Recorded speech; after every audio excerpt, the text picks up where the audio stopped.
ಯೇಸು ಕ್ರಿಸ್ತನ ಮಹಾಪರಿಶುದ್ಧ ನಾಮದಲ್ಲಿ ನಿಮ್ಮೆಲ್ಲರನ್ನು ವಂದಿಸುವಂತವನಾಗಿದ್ದೇನೆ. Praise the Lord, shalom. ಈ ಬೆಳಗಿನ ಜಾವದಲ್ಲಿ ವಾಕ್ಯ ಓದಿಕೊಳ್ಳೋಣ. ಕೀರ್ತನೆ 91 14ನೇ ವಚನ, 15ನೇ ವಚನ, 16ನೇ ವಚನ ಓದಿಕೊಂಡು ಸ್ವಲ್ಪ ಹೊತ್ತು ಧ್ಯಾನ ಮಾಡಿಕೊಳ್ಳೋಣ. ಅವನು ನನ್ನಲ್ಲಿ ಆಸಕ್ತನಾಗಿರುವುದರಿಂದ ಅವನನ್ನು ರಕ್ಷಿಸುವೆನು. ನನ್ನ ನಾಮವನ್ನು ಅರಿತವನಾಗಿರುವುದರಿಂದ ಅವನನ್ನು ಉದ್ಧರಿಸುವೆನು. ಅವನು ನನಗೆ ಮೊರೆಯಿಡುವಾಗ ಸದೂತರವನ್ನು ದಯಪಾಲಿಸುವೆನು. ಇಕ್ಕಟ್ಟಿನಲ್ಲಿ ಹತ್ತಿರವಿದ್ದು ಅವನನ್ನು ತಪ್ಪಿಸಿ ಘನಪಡಿಸುವೆನು. ದೀರ್ಘಾಯುಷ್ಯವನ್ನು ಅನುಗ್ರಹಿಸಿ ಅವನನ್ನು ತೃಪ್ತಿಪಡಿಸುವೆನು. ನನ್ನ ವಿಶೇಷವಾದ ರಕ್ಷಣೆಯನ್ನು ತೋರಿಸುವೆನು. ಸಂದೇಶದ ಶಿರೋನಾಮೆ ವಿಶೇಷವಾದ ರಕ್ಷಣೆ ಎಂಬುದಾಗಿ. ಈ ವಿಶೇಷವಾದ ರಕ್ಷಣೆ ಯಾರಿಂದ ಬರುತ್ತದೆ? ಆ ವಿಶೇಷವಾದ ರಕ್ಷಣೆ ಏನು ಮಾಡುವಾಗ ನಮ್ಮ ಜೀವಿತದಲ್ಲಿ ಬರುತ್ತದೆ ಎಂಬುದಾಗಿ ಈ ಸಂದೇಶದ ಮೂಲಕ ನಾವು ತಿಳಿದುಕೊಳ್ಳುವಂತವರಾಗೋಣ. ಸತ್ಯವೇದದಲ್ಲಿ ಈ ರೀತಿಯಾಗಿ ಈ ವಾಕ್ಯ ಬರೆಯಲ್ಪಟ್ಟಿದೆ. ಅವನು ನನ್ನಲ್ಲಿ ಆಸಕ್ತನಾಗಿರುವುದರಿಂದ ನಾನು ಅವನನ್ನು ರಕ್ಷಿಸುತ್ತೇನೆ.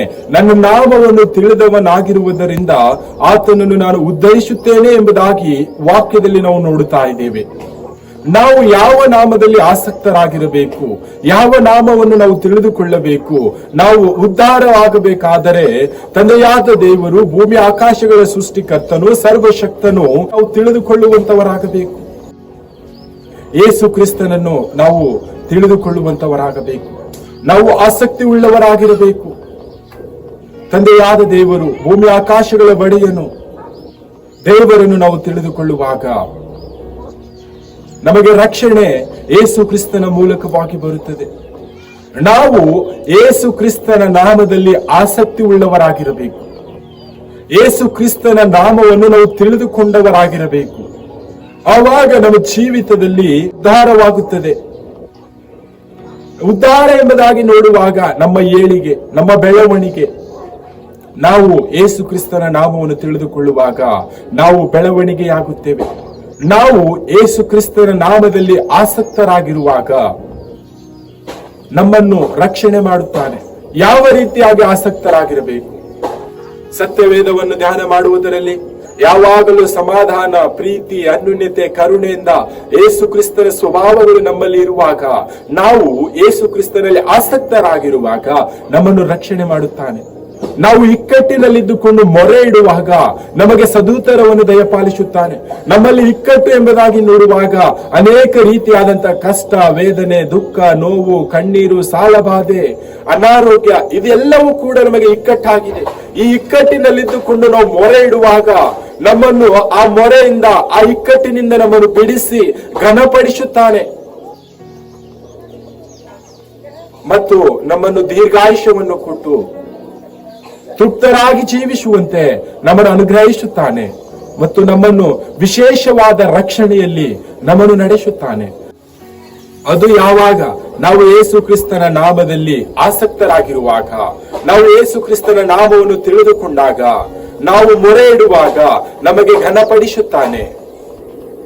ನಮ್ಮನ್ನು ದೀರ್ಘಾಯುಷ್ಯವನ್ನು ಕೊಟ್ಟು ತೃಪ್ತಿಯಾಗಿ ಜೀವಿಸುವಂತೆ ಮಾಡುತ್ತಾನೆ ಮತ್ತು ವಿಶೇಷವಾದ ರಕ್ಷಣೆಯನ್ನು ನಮಗೆ ಕೊಟ್ಟು ನಡೆಸುತ್ತಾನೆ. ಈ ಒಂದು ದಿನದಲ್ಲಿ ಸುಂದರ ಸಮಯವಾಗಿದೆ. ಈ ಸತ್ಯವೇದದ ಮೂಲಕ ನಾವು ರಕ್ಷಣೆ ಯಾವ ರೀತಿಯಾಗಿ ಹೊಂದಿಕೊಳ್ಳಬೇಕು, ವಿಶೇಷವಾದ ರಕ್ಷಣೆ ಯಾವ ರೀತಿಯಾಗಿ ಹೊಂದಿಕೊಳ್ಳಬೇಕು ಎಂಬುದಾಗಿ ನೋಡುವಾಗ ನಾವು ಯೇಸು ಕ್ರಿಸ್ತನ ನಾಮದಲ್ಲಿ ಆಸಕ್ತಿ ಉಳ್ಳವರಾಗಿರಬೇಕು. ಯೇಸು ಕ್ರಿಸ್ತನ ನಾಮವನ್ನು ನಾವು ತಿಳಿದುಕೊಂಡವರಾಗಿರಬೇಕು. ನಾವು ಯೇಸು ಕ್ರಿಸ್ತನ ನಾಮವನ್ನು ಆಸಕ್ತಿ ಉಳ್ಳವರಾಗಿರಬೇಕು. ಆವಾಗ ನಾವು ರಕ್ಷಣೆ ಹೊಂದಿಕೊಳ್ಳುತ್ತೇವೆ ಮತ್ತು ಯೇಸು ಕ್ರಿಸ್ತನ ನಾಮವನ್ನು ನಾವು ತಿಳಿದುಕೊಳ್ಳುವಾಗ ಉದ್ಧಾರವಾಗುತ್ತೇವೆ. ನಾವು ಕಷ್ಟದಲ್ಲಿರುವಾಗ, ದುಃಖದಲ್ಲಿರುವಾಗ, ಮೊರೆ ಇಡುವಾಗ ನಮ್ಮನ್ನು ಬಿಡಿಸಿ ಘನಪಡಿಸುತ್ತಾನೆ. ನಮ್ಮನ್ನು ದೀರ್ಘಾಯುಷ್ಯವನ್ನು ಕೊಟ್ಟು ಅದರಲ್ಲಿ ನಾವು ತೃಪ್ತರಾಗುವಂತೆ ಮಾಡುತ್ತಾನೆ ಮತ್ತು ನಮ್ಮನ್ನು ವಿಶೇಷವಾಗಿ ಯೇಸು ಕ್ರಿಸ್ತನು ರಕ್ಷಣೆ ಮಾಡುತ್ತಾನೆ. ಈ ಒಂದು ಸಮಯದಲ್ಲಿ ನಾವು ಯೇಸು ಕ್ರಿಸ್ತನಲ್ಲಿ ಆಸಕ್ತಿ ಉಳ್ಳವರಾಗಿದ್ದುಕೊಂಡು ಯೇಸು ಕ್ರಿಸ್ತನ ನಾಮವನ್ನು ತಿಳಿದುಕೊಂಡವರಾಗಿದ್ದು, ನಾವು ಕಷ್ಟದಲ್ಲಿ, ದುಃಖದಲ್ಲಿ, ಅನಾರೋಗ್ಯದಲ್ಲಿರುವಾಗ ಯೇಸು ಕ್ರಿಸ್ತನಿಗೆ ಮೊರೆ ಇಡುತ್ತಾ ಆ ಕಷ್ಟ ದುಃಖಗಳಿಂದ ನಮ್ಮನ್ನು ಬಿಡಿಸಿ ಘನಪಡಿಸುತ್ತಾನೆ ಮತ್ತು ನಮ್ಮನ್ನು ದೀರ್ಘಾಯುಷ್ಯವನ್ನು ಕೊಡುತ್ತಾನೆ ನಮ್ಮನ್ನು ವಿಶೇಷವಾದ ರಕ್ಷಣೆಯಲ್ಲಿ ನಡೆಸುತ್ತಾನೆ. ಈ ಒಂದು ದಿನದಲ್ಲಿ ನಮ್ಮನ್ನೇ ನಾವು ಪರೀಕ್ಷೆ ಮಾಡಿಕೊಳ್ಳೋಣ. ನಾವು ಯೇಸು ಕ್ರಿಸ್ತನಲ್ಲಿ ಆಸಕ್ತರಾಗಿದ್ದೇವಾ? ಈ ಲೋಕದಲ್ಲಿ ಆಸಕ್ತರಾಗಿದ್ದೇವಾ? ನಾವು ಯೇಸು ಕ್ರಿಸ್ತನ ನಾಮವನ್ನು ತಿಳಿದುಕೊಳ್ಳುವಾಗ ನಾವು ಉದ್ಧಾರವಾಗುತ್ತೇವೆ. ಈ ಲೋಕದ ಜನರ ಹೆಸರುಗಳನ್ನು ತಿಳಿದುಕೊಳ್ಳುವಾಗ ನಾವು ಉದ್ಧಾರ ಆಗುವುದಿಲ್ಲ, ನಮ್ಮ ಬೆಳವಣಿಗೆ ಆಗುವುದಿಲ್ಲ.